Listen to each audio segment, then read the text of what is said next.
We have seen Joe Rogan slam Donald Trump, Kash Patel, and Pam Bondi countless times for their cover-up of the Epstein files, but we've never seen him do it with the spouse of a cabinet secretary present. And that is what just happened in the latest episode of Joe Rogan's podcast. Cheryl Hines, the wife of RFK Jr., who is in the Epstein files, was with Rogan as new files dropped, and he just went off, leaving her scrambling, having her freeze up, and at one point she tried to defend Epstein. It was a crazy episode, and I'm surprised if it doesn't radicalize Rogan further against Trump and against this disgusting cover-up. But it all begins with RFK Jr., who was early to the Epstein cover-up when he tried to explain away all the flights, and I mean all, there were multiple, that he took with Jeffrey Epstein on Fox. And just watch Jesse Waters as he tries to do this. You weren't ever on Jeffrey Epstein's jet, were you?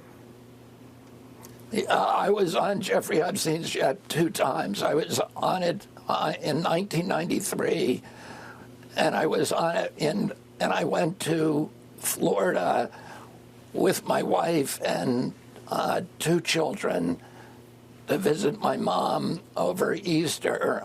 My wife had some kind of relationship with Ghislaine Maxwell, and they offered us a ride to Palm Beach. So I went then, and then on another occasion, I flew again with my family, with I think 4 of my children, and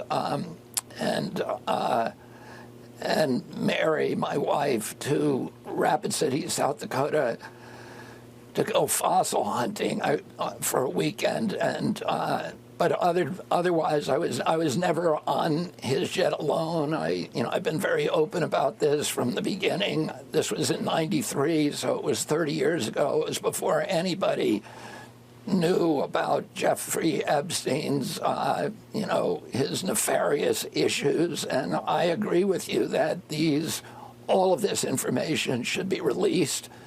And we should get real answers on what happened to Jeffrey Epstein and any of the high-level political people that he was involved with. All of that should be open to the public. It should be absolutely transparent. And, I don't see why any of those records would have any redactions in them. Why would we be hiding that from the American public? Well, Clearly, Jesse didn't do any research before that question, because he was like, you'd never fly with Epstein. He's a terrible person, right? And then he just goes, as RFK just continues talking and talking and talking and making it worse, because all of these guys think that they can be unaccountable, think that they can just do whatever they want. If we've learned anything from the Epstein files, it's that the rich and the powerful, especially those with powerful names behind them, believe that they are untouchable and they can do whatever they want, so much so that they can even get on TV and admit to it. And they always have the same line. They always deliver the same line about the terrible people that they hung out with. And RFK did it on this podcast before we get to Cheryl Hines with Joe Rogan. Yeah. So, and you run into everybody in New York. I mean, I knew Harvey Weinstein. I knew Roger Ailes. I knew O.J. Simpson came to my house. Bill Cosby came to my house. Now, why I think this is interesting is because it's the same line that Donald Trump uses. Oh, I ran into all of these horrible people. It was New York. It was Palm Beach. It was L.A. It was the 80s. It was the 90s. It was the... Oh, so in every city, in every era, in every time, in every place, you're always hanging around horrible people. Maybe you're just a horrible person. And they do it to minimize the cabal of it all. They want you to think that this was a much smaller operation, that it was just people bumping into each other. It's New York City. You just bump into people. Not unless you want to. And they did want to. And they knew their backgrounds. And they knew what was happening, which is why it was so funny to see Cheryl Hines, the wife of RFK Jr., try to scramble and pretend that she was fully on board with Rogan's call out of the Epstein files when he was slamming Kash Patel and Donald Trump.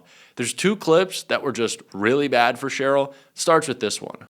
FBI concluded Jeffrey Epstein wasn't running a sex trafficking ring for powerful men. File show. So there you go. Oh, there you go. Who says that? What's that source? Yeah, it's going around. I just found the place that was showing the headline. It was going around the internet today. Today? Yeah, the AP is the AP reporting it. Yeah. Today. Oh, I thought that was from, this from was 2005. today. This is like the FBI stating I was it like, today. oh, No, it's that's That's the gaslighting shit I've ever heard in my life. whoa. What do they think is going on?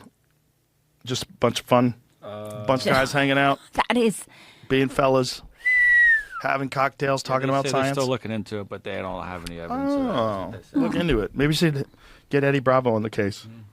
looking into it. That is Name of his show. crazy. Look into it. It's so crazy.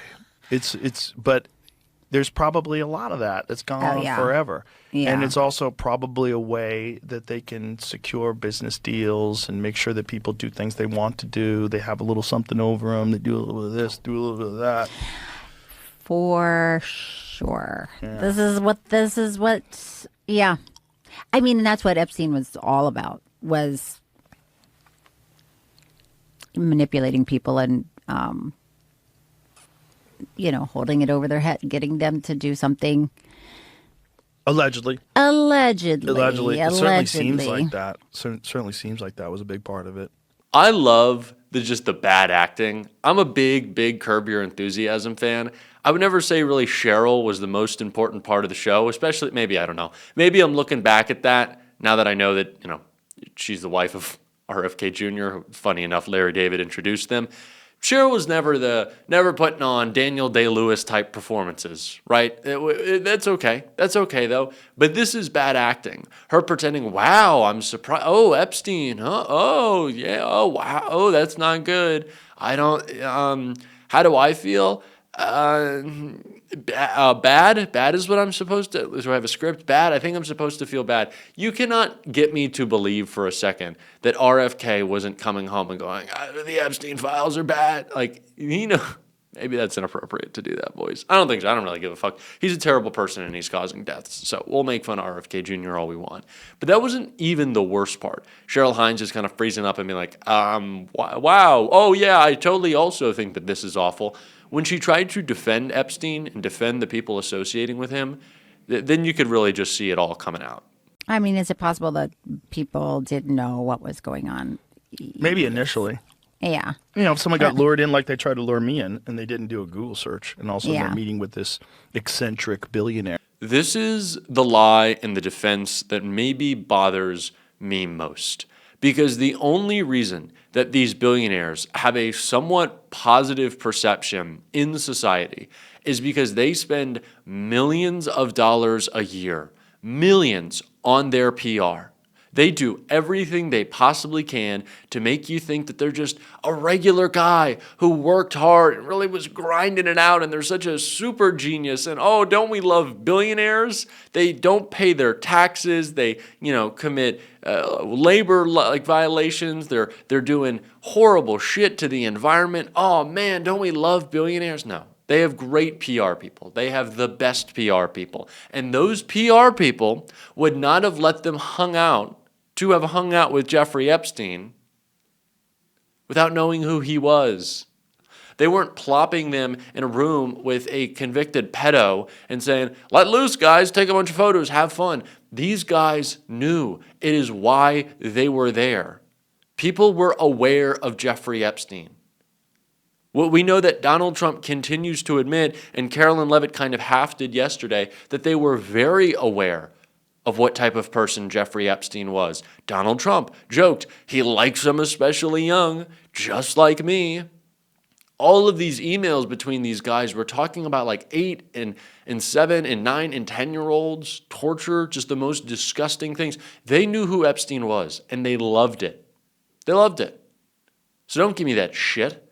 Don't give me, the poor billionaire, he's got so much going on in his life. Maybe he didn't know. Of course they did. These weren't parties. Rogan said it, these weren't like cocktail hangout, throwing a toga. I don't know why I always bring up toga parties. I don't know. I don't throw a toga party. It doesn't matter. They weren't like cocktail hours. These weren't salons. They weren't talking about the great philosophical issues of our time. This is a grooming operation. It was a trafficking operation. It was disgusting. There was no better side of the Epstein party. There wasn't like the front where everything was cool and then you went to the back to do the bad stuff. It was all bad. and association with it makes you bad. That much is clear. People knew who this guy was. I'm tired of them pretending like they didn't. And it is why it is so great that Robert Garcia, as much as James Comer tries to stand in his way, is pushing back and making sure we have real oversight, as he announced right here. Absolutely. I mean, look, I think first, oversight Democrats have been committed from day one to getting as much information as possible. We have forced subpoenas. I mean, the reason we're going to subpoena folks like Les Wexner and so many others is because we have forced those votes at the committee. We forced the initial subpoena to start the ball rolling for the release of the files. We continue to do that work, even in the minority. We're about to enter this next phase of our investigation, and a very critical one. And so we're also announcing today and here with all of you that on April the 14th, Oversight Democrats will be hosting our first public Epstein hearing. This is a public hearing in Palm Beach, Florida. And so Oversight Democrats will be hosting this hearing in Palm Beach, not only, of course, in Donald Trump's backyard and adjacent to Mar-a-Lago, but more importantly, one of the key locations where Epstein was committing his crimes. Palm Beach, New York are two critical places where Epstein trafficked and, as we know now, raped and abused so many women and children.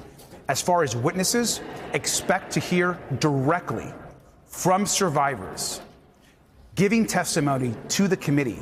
Expect to hear directly from key witnesses, of which we will be sharing in the weeks leading up to the hearing, that have critical information to this investigation.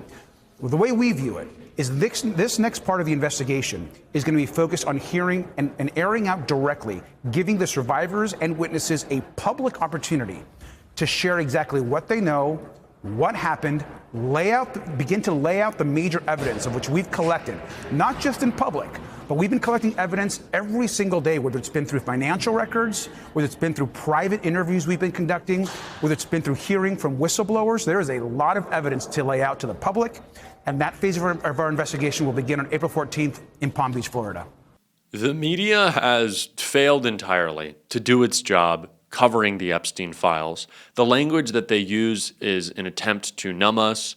The way they cover this story makes it so that we should just move on, which is why it is so important that we continue building independent media. I'm going to make this plug all week, guys. Shift has already passed 10,000 subscribers in a day.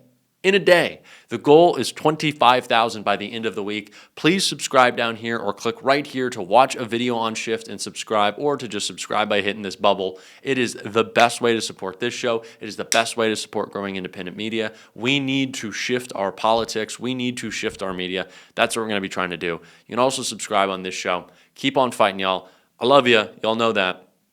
Until next time, I'll see you soon.